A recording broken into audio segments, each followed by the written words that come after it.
Dậy thôi.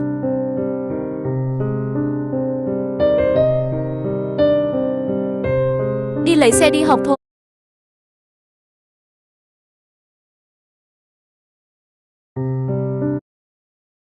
Dậy thôi.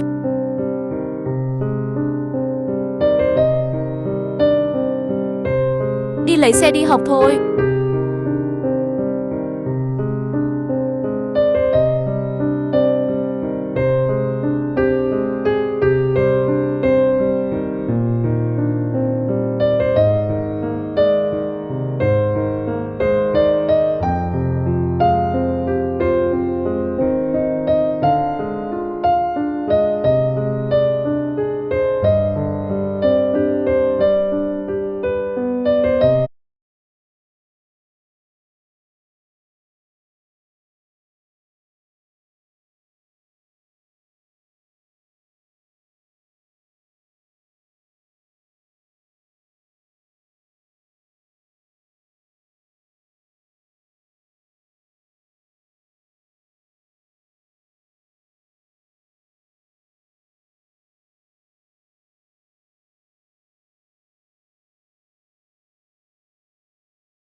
Xin chào, mình là Bánh Mì Tin thích làm ấy. Vlog hôm nay tôi sẽ đất chị video hậu trường của mình nhé. Đừng quên nhấn đăng ký kênh sắp cho mình nha để mình ra những video mới nhất nhé. Lên 900 người đăng ký kênh ba.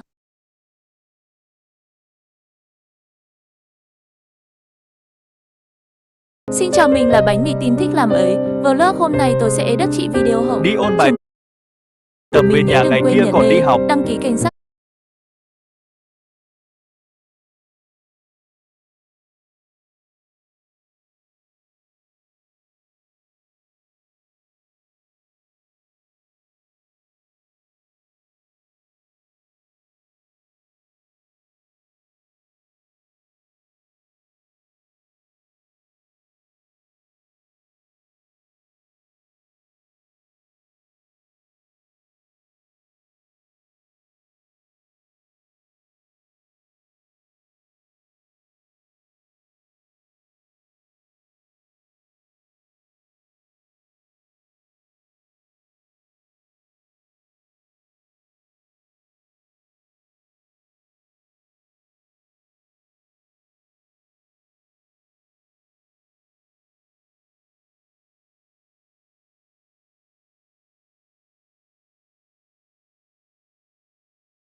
Xin chào, mình là Bánh Mì Tin thích làm ở. Vlog hôm nay tôi sẽ đất chị video hậu Đi ôn bài trường tập của về mình nhà nhé. ngày Đừng kia quên còn đi nhấn học. đăng ký kênh sắp cho mình nha để mình ra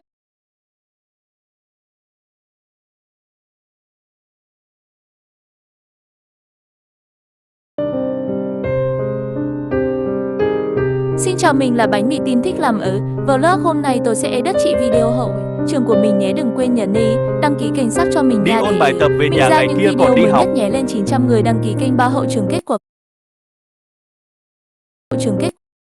kênh ba hậu trường kết của phim tình yêu không thể đến bên nhau phần 1.